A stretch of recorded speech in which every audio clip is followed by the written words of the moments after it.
ಯಾವುದೇ ಆಡಂಬರವಿಲ್ಲದೆ ಬೇಡಿದ್ದನ್ನು ಕರುಣಿಸುವ ಈ ಒಂದು ಪವಾಡ ಪುಣ್ಯಕ್ಷೇತ್ರವಾದ ಹಜರತ್ ಸೈಯದ್ ನೂರ್ ಶಾ ಖಾದ್ರಿ ಅವರ ದರ್ಗಾ ಪ್ರತಿ ತಿಂಗಳ ಅಮಾವಾಸ್ಯೆಯಲ್ಲಿ ವಿಶೇಷ ಪ್ರವಚನದ ಜೊತೆಗೆ ಪ್ರಾರ್ಥನೆಗಳು ಜರುಗಿಸಲಾಗುವುದು ಮತ್ತು ಬಂದಂತಹ ಭಕ್ತಾದಿಗಳಿಗೆ ಅನ್ನ ಸಂತರ್ಪಣ ಪ್ರಸಾದವನ್ನು ವಿನಿಯೋಗ ಮಾಡಲಾಗುವುದು ಎಂದು ಹಜರತ್ ಸೈಯದ್ ನೂರ್ ಶಾ ಖಾದ್ರಿ ದರ್ಗಾ ಸಮಿತಿಯ ಮುಖ್ಯಸ್ಥರು ಖಲಾಂದರ್ ವಿವರಿಸಿದರು. ಹುಣಸೂರು ತಾಲೂಕಿನ ಕಟ್ಟೆಮಲಾಳವಡಿ ಗ್ರಾಮದಲ್ಲಿ ನೆಲೆಸಿರುವ ಹಜರತ್ ಸೈಯದ್ ನೂರ್ ಶಾ ಖಾದ್ರಿ ದರ್ಗಾ ಆದರೆ ನಿಶಬ್ದವಾಗಿ ಯಾವುದೇ ಪ್ರಚಾರವಿಲ್ಲದೆ ಭಕ್ತರು ಬಂದು ತಮ್ಮ ಇಷ್ಟಾರ್ಥ ಬೇಡಿಕೊಂಡು ಪರಿಹಾರವನ್ನು ಕಂಡುಕೊಳ್ಳುತ್ತಿದ್ದು ಅತಿ ಹೆಚ್ಚಾಗಿ ಬರುತ್ತಿರುವ ಸಂಗತಿ ಬೆಳಕಿಗೆ ಬಂದಿದೆ.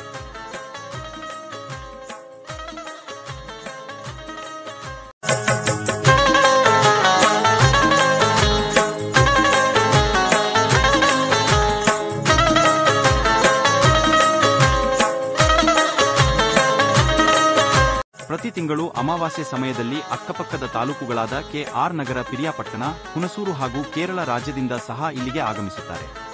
ಹಾಗಾಗಿ ಇಲ್ಲಿಗೆ ಬರುವ ಭಕ್ತಾದಿಗಳಿಗೆ ಮೂಲಸೌಕರ್ಯದ ಕೊರತೆಯಿದ್ದು ಇಲ್ಲಿಗೆ ಮುಖ್ಯವಾಗಿ ರಸ್ತೆ, ಬೀದಿ ದೀಪ, ಕುಡಿಯುವ ನೀರು, ಇನ್ನು 10 ಸವಲತ್ತುಗಳ ಜೊತೆಗೆ ಸರ್ಕಾರದ ಅನುದಾನ ದೊರೆತರೆ ಬರುವ ಭಕ್ತಾದಿಗಳಿಗೆ ತುಂಬಾ ಅನುಕೂಲವಾಗುತ್ತದೆ.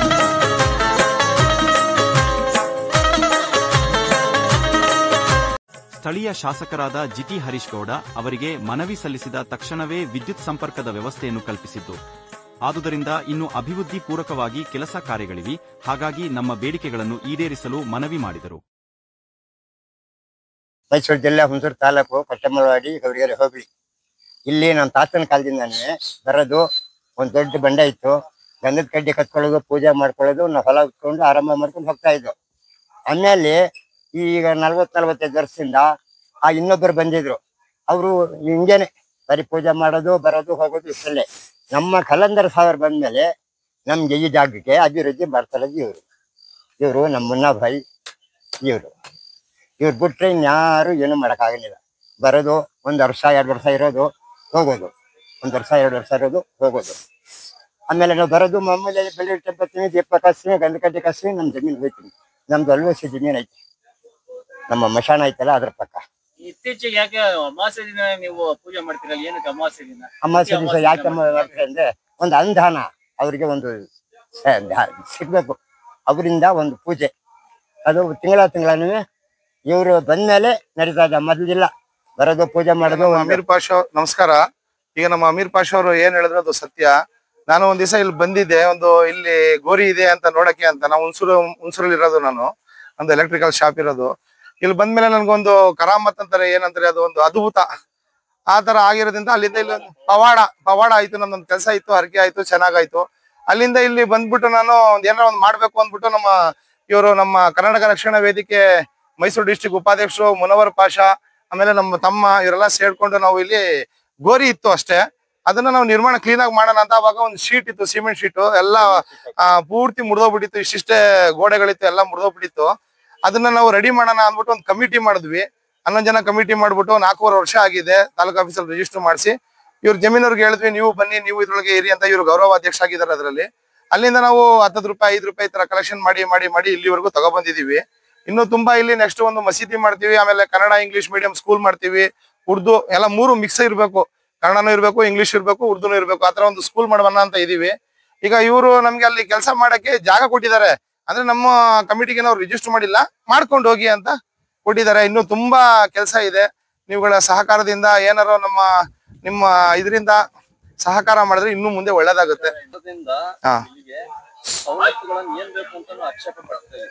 ಇಲ್ಲಿ ಸರ್ಕಾರದಿಂದ ನಮ್ಗೆ ತುಂಬಾ ಇದೆ. ಒಂದು ರೋಡ್ ಬೇಕು ಇಲ್ಲಿ, ಆಮೇಲೆ ಮೆಟ್ಲಿಂಗು ಮಾಡಿಲ್ಲ. ಮೆಟ್ಲಿಂಗ್ ಮಾಡಿದ್ರು ಪರವಾಗಿಲ್ಲ, ಅರ್ಜೆಂಟಿಗೆ ಬಹಳ ಕಷ್ಟ ಇದೆ. ಆಮೇಲೆ ಇಲ್ಲೊಂದು ಬಿಲ್ಡಿಂಗ್ ಅದೇ ಸ್ಕೂಲ್ ಹೇಳಿದ್ನಲ್ಲ, ಅದಕ್ಕೊಂದು ಏನಾರ ಒಂದು ಆದ್ರೆ ಸರ್ಕಾರದಿಂದ ಒಳ್ಳೇದಿದೆ. ಅಂದ್ರೆ ಸರ್ಕಾರದಿಂದ ನಾವು ಸವಲತ್ತು ತಗೊಳಕ್ಕೆ ಇವರು ವಕ್ಫ್ ಬೋರ್ಡ್ ಇಂದ ರಿಜಿಸ್ಟರ್ ಮಾಡಿಸಿಲ್ಲ, ಇವ್ರ ಹೆಸರಲ್ಲೇ ಇರುತ್ತೆ ಜಮೀನು. ಈಗ ಶಾಸಕರಿಗೆ, ಸ್ಥಳೀಯ ಶಾಸಕರಿಗೆ ಏನಾದ್ರು ಮನವಿ ಕೊಟ್ಟಿದ್ರಾ ಇಲ್ಲ ಅಭಿವೃದ್ಧಿ ಮಾಡಿ ಅಂತ? ಇಲ್ಲ, ಕೊಟ್ಟಿಲ್ಲ. ಅವ್ರಿಗೆ ಹೋಗಿ ಹೇಳಿದ್ವಿ, ಈ ತರ ಕರೆಂಟ್ ಬೇಕು ಅಂತ ಹೇಳಿದ್ವಿ. ಈ ತರ ಹರೀಶ್ ಗೌಡ್ರ ಅವ್ರಿಗೆ ಕರೆಂಟ್ ಬೇಕು ಅಂತ ಹೇಳಿದಕ್ಕೆ ಆಯ್ತು ನಾನು ಫೋನ್ ಮಾಡ್ತೀನಿ ಅಂತ ಒಂದು ಮಾತು ಹೇಳಿದ್ರು. ನಮ್ ಬ್ರದರ್ ಎಲ್ಲ ಇದೆಲ್ಲ ಕೆಲಸ ಮಾಡಿಸಿ ಕೊಟ್ಟಿದ್ದಾರೆ. ಅವ್ರು ಫೋನ್ ಮಾಡಿ ಹೇಳಿದ್ರು, ಅವ್ರಿಗೆ ಆ ದೇವಸ್ಥಾನ ಇದೆ ಅಂತ ಅಲ್ಲಿ ನೋಡಿ ಅಂತ. ಬಾಕಿ ಇದು ಎಲ್ಲ ನಾವು ಸೆಲ್ಫ್ ಅಂದ್ರೆ ಗೊತ್ತಲ್ಲ ನಿಮ್ಗೆ, KB ಅಂತ ಕೊಡಲ್ವಲ್ಲ, ಸೆಲ್ಫಲ್ಲಿ ಕೆಲಸ ಮಾಡಿಸಿದ್ವಿ. ಬೋರ್ ಹಾಕ್ಸಿದೀವಿ. ಆಮೇಲೆ ಕರೆಂಟ್ ಇಲ್ಲಿ 24 hours ಕರೆಂಟ್ ತಗೊಬಂದಿದೀವಿ. ಪ್ರತಿಯೊಂದು ಸೌಲಭ್ಯ ಮಾಡ್ಕೊಂಡು ಹೋಗ್ತಾ ಇದೀವಿ. ಇನ್ನು ತುಂಬಾ ಕಷ್ಟ ಇದೆ. ಇನ್ನೂ 1 ಕೋಟಿವರೆಗೂ ವೆಚ್ಚ ಇದೆ. ನೋಡೋಣ ನಿಮ್ಮೆಲ್ಲ ಸಹಕಾರದಿಂದ ಏನಾಗುತ್ತೆ ಮುಂದಕ್ಕೆ. ಸ್ಥಳೀಯ ಶಾಸಕರಿಂದ ಇದೆಲ್ಲ ನೋಡಿದ್ಮೇಲೆ ತುರ್ತಾಗಿ ನಮ್ಗೆ ಇಲ್ಲಿ ಕೆಲಸ ಮಾಡ್ಕೊಡ್ಬೇಕು ಅಂತ ನಾವು ಅವ್ರ ಹತ್ರ ಕೇಳ್ಕೊಳ್ತೇನೆ, ಮನವಿ ಮಾಡ್ಕೊಡ್ತೇನೆ. ಇವತ್ತು ಅಮಾವಾಸ್ಯೆ ಇದೆಯಲ್ಲ, ಇವತ್ತು ಏನೇನು ಕಾರ್ಯಕ್ರಮ ಐತಿ ಇಲ್ಲಿ ಅಮಾವಾಸ್ಯೆ ಅಂದ್ರೆ ಪ್ರತಿ ಅಮಾವಾಸ್ಯೆಗೆ ನಾವು ಇಲ್ಲಿ 4 ವರ್ಷದಿಂದ ಅನುದಾನ ಮಾಡ್ಬೇಕು ಅಂದ್ಬಿಟ್ಟು ಇಲ್ಲಿ ದೂದ್ನನ ಅಂತ ಒಂದು ಲಕ್ಷ್ಮೇಶ್ವರಲ್ಲಿ ಮಜಾರ್ ಇದೆ. ಮಜಾರ್ ಅಂದ್ರೆ ದರ್ಗಾ ಇದೆ, ಗೋರಿ ಇದೆ ಲಕ್ಷ್ಮೇಶ್ವರ ಅಂತ.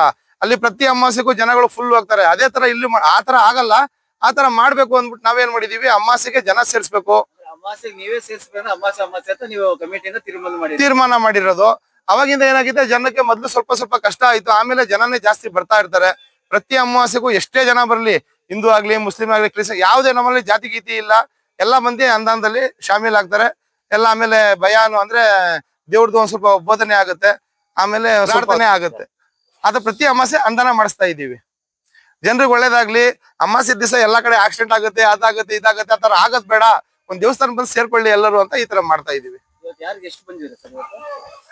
ಇವತ್ತು ಶುಕ್ರು ಬೈ ಅಬ್ದುಲ್ ಶುಕೂರ್ ಅಂತ ಅವರು ಡಾಕ್ಟರೇಟ್ ಪದವಿ ಪಡೆದಿದಾರಲ್ಲ, ಅವ್ರಿಗೆ ಕರ್ಸಿದ್ವಿ ನಾವು. ಇಲ್ಲೇ ಒಂದು ಸನ್ಮಾನ ಮಾಡಿದೀವಿ ಅವ್ರಿಗೂ. ಡಾಕ್ಟರೇಟ್ ಬಂದಿದ್ದಕ್ಕೆ ಸನ್ಮಾನ ಮಾಡಿದ ಇಲ್ಲ ಅವ್ರು ಸಮಾಜ ಸೇವೆ ಮಾಡ್ತಿರೋದು ನೋಡಿ ಸನ್ಮಾನ ಮಾಡಿರೋದು? ಇಲ್ಲ, ಅವರು ಡಾಕ್ಟರೇಟ್ ಕೊಳ್ಳಿ ಇಲ್ಲ ತಗೊಂಡೇ ಇರ್ಲಿ, ಅವ್ರು ಮೊದ್ಲು ನಮ್ಗೆ ಇಲ್ಲಿ ಡಸ್ಟ್ ಪಡಿಸಿದ್ದಾರೆ, ಮತ್ತೆ ಅವ್ರ ಸಮಾಜ ಸೇವೆಗೂ ಚೆನ್ನಾಗಿ ಮಾಡಿದ್ದಾರೆ. ಒಂದ್ ಒಳ್ಳೆ ವ್ಯಕ್ತಿ ಅಂತ ಅವ್ರಿಗೆ ಹೇಳ್ಬಿಟ್ಟು ನಾವು ಸನ್ಮಾನ ಮಾಡಿರೋದು. ಈಗ ಶುಕ್ರು ಬೈ ಅವರಿಂದ ಏನಿದೆ, ಮೊದ್ಲು ಅವ್ರಿಗೆ ಈಗ ಮತ್ತೆ ಹೇಳಿದೀವಿ ಸ್ವಲ್ಪ ಡಸ್ಟ್ ಕೊಡಿಸಿ ಅಂತ. ಇನ್ನೇನ್ ಅವ್ರ ಕೈಯಲ್ಲಿ ಆಗುತ್ತೆ, ನಾವು ಪದೇ ಹೋಗಿ ಕೇಳಕ್ಕೂ ನಮ್ಗೂ ನಾಚಿಕೆ ಆಗುತ್ತೆ. ಪ್ರತಿ ಸತಿಗೆ ಹೋಗಿ ಕೇಳ್ತಾ ಇದಾರೆ ಅಂತ. ಅವ್ರೇನಾಗುತ್ತೆ ಅವ್ರು ಕೊಡ್ತೀನಿ ಅಂತ ಹೇಳಿದ್ದಾರೆ. ಕಟ್ಟಮರವಾಡಿ ಗ್ರಾಮದಲ್ಲಿ ಮೊದ್ಲು ನಾನು ಬರುವಾಗ ಒಂದು ಮರ ಇತ್ತು. ಆ ಮರದಲ್ಲಿ ಒಂದು 4-5 ಸೀಟ್ ಹಾಕೊಂಡು ಒಂದು ಎಲ್ಲಿಂದ ಒಂದ್ ಚೌರ್ಗೆಲ್ಲಿ ನೀರ್ ತಗೊಂಡು ಬಂದು ಅಲ್ಲಿ ಕುಡಿಸ್ತಾ ಇದ್ರು ಜನಗಳಿಗೆ. ಆಗ ನಾನು ಒಂದ್ ಸರಿ ಬಂದಿದ್ದಕ್ಕೆ ನಮ್ಮ ಮುನ್ನಾ ಭಯಾನು ಕಲಂದರ್ ಭಯ ಇಲ್ಲಿ ಬನ್ನಿ ಶಾಕಿರ್ ಬೈ, ಇಲ್ಲಿ ನಾವು ತಿಂಗಳು ಈಗ ನಂದು 2 ಮಾತಿತ್ತು. ಏನಿಲ್ಲ, ನಮ್ಮ ಶಾಕಿರ್ ಬೈ ಆಜಾದ್ ನಗರದವರು. ಇವರು ನಮ್ಮ ದರ್ಗಾಗೆ ಹೆಚ್ಚು ಕಮ್ಮಿ 2-3 ಲಕ್ಷ ರೂಪಾಯಿ ಸಿಮೆಂಟ್ ಕೊಡ್ಸಿದ್ದಾರೆ. ಫಸ್ಟ್ ಪಾಯ ನಾವ್ ಏನು ಪಿಲ್ಲರ್ ಹಾಕ್ತಿವೋ ಅವಾಗ ಇವ್ರದೇ ಸಿಮೆಂಟ್ ಹಾಕ್ಬೇಕು. ಮತ್ತೆ ಇವ್ರಿಬ್ರದ್ದು ಮನೋರಲ್ಲಿ ಇವ್ರ ಹೆಸರು ಮುನವರ್ ಪಾಷಾ, ಇವರಿಬ್ರು ನಮ್ದೇ ಸಿಮೆಂಟ್ ಹಾಕ್ಬೇಕು ಅಂತ ಅಲ್ಲಿಂದ ಇಲ್ಲಿವರೆಗೂ ಇವ್ರಿಬ್ರು ಒಳ್ಳೆ ಹೆಲ್ಪ್ ಮಾಡಿದ್ದಾರೆ. ಇವರು ಕಮಿಟಿ ಮಾಡಕ್ಕೆ ಜೊತೆಗೆ ಮಾಡಿದ್ದಾರೆ. ಇವರು ಏನ್ ಸಿಮೆಂಟ್ ಏನ್ ಬೇಕಾದ್ರೆ ತಗೊಂಡೋಗಿ ನನ್ ಮನೆ ಮಾರ್ಬಿಟ್ಟಾರು ಆ ದೇವಸ್ಥಾನಕ್ಕೆ ಕೊಡ್ತೀನಿ ಅಂದ್ಬಿಟ್ಟು ಅಷ್ಟು ಹೇಳಿದ್ದಾರೆ. ಇವ್ರದ್ದು ಜಮೀನಿದೆ 15 ಎಕರೆ, ಅದು ಮಾರಿ ಇಲ್ಲಿಗೆ ಹಾಕ್ಬಿಡ್ತೀನಿ ಅಂತ ಹೇಳ್ತಿದ್ದಾರೆ. ನೀವೆಲ್ಲರೂ ಇವರಿಗೆ ಪ್ರಾರ್ಥನೆ ಮಾಡಿ, ಪಾಪ ಒಳ್ಳೆ ಚೆನ್ನಾಗಿರ್ಲಿ ಅಂತ ನನ್ನೊಂದು ಕೋರಿಕೆ. ಅಂತಾನು ಗೊತ್ತಿತ್ತಿಲ್ಲ. ಈಗ ನಾನು ನಮ್ಮ ಎಲ್ಲ ಪತಿ ಎಲ್ಲ ಸೇರ್ಕೊಂಡು ಎಲ್ಲಾನು ಕೆಲಸ ಮಾಡೋ ಟೈಮ್ನಲ್ಲಿ ನಮ್ಮ ಪತಿ ಎಲ್ಲಾನು ಏನ್ ಹೇಳ್ತಿದ್ರು, ನನ್ಗೆ ಏನೋ ದೇವ್ರು ಕಾಣಿಸ್ತದೆ, ನನ್ಗೆ ಏನು ಎಂತು ಅಂತಾನು ಗೊತ್ತಾಗೋದಿಲ್ಲ ಅಂತಾನು ಮಾತಾಡ್ತಿದ್ರು.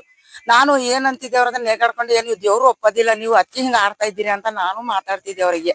ನಿಜನೇ ಇದು. ಆಗ ಏನೇ ಮಾಡಕ್ ಹೋದ್ರು, ಕೆಲಸ ಮಾಡಕ್ ಹೋದ್ರು, ಆ ಜಾಗಕ್ಕೆ ಒಂದು ಹಾರೆ ಆಗ್ಲಿ ಒಂದು ವಿಕಾಸಿ ಆಗ್ಲಿ ಹಾಕಕ್ ಏನಿವತ್ತು ಲಂಗರ್ ಇತ್ತು. ಸಾಕಷ್ಟು ಜನ ಒಂದು 400-500 ಜನ ಬಂದು ಅನ್ನದಾನಕ್ಕೆ ಸೇರಿದ್ರು. ತುಂಬಾ ಖುಷಿ ಆಯ್ತು. ಯಾಕಂದ್ರೆ ಇಲ್ಲಿ ಇವತ್ತು ವ್ಯವಸ್ಥೆ ಏನಾಯ್ತಾ ಇದ್ರೆ, ರಸ್ತೆ ಇಲ್ಲ, ಸರಿಯಾಗಿ ರಸ್ತೆ ಇಲ್ಲ. ಈ ರಸ್ತೆಯನ್ನು ಸ್ವಲ್ಪ ಕ್ಲೀನ್ ಆಗಿ ಒಂದು ರಸ್ತೆ ಮಾಡಿಸ್ಕೊಡ್ಬೇಕಂತ ನಮ್ಮ ಹುಣಸೂರಿನ ಶಾಸಕರಾದ ಹರೀಶ್ ಗೌಡ್ರಿಗೆ ನಾನು ಮನವಿಯನ್ನು ಮಾಡ್ತಾ ಇದ್ದೀನಿ. ಜೈ ಹಿಂದ್, ಜೈ ಕರ್ನಾಟಕ. ನಮಸ್ತೆ.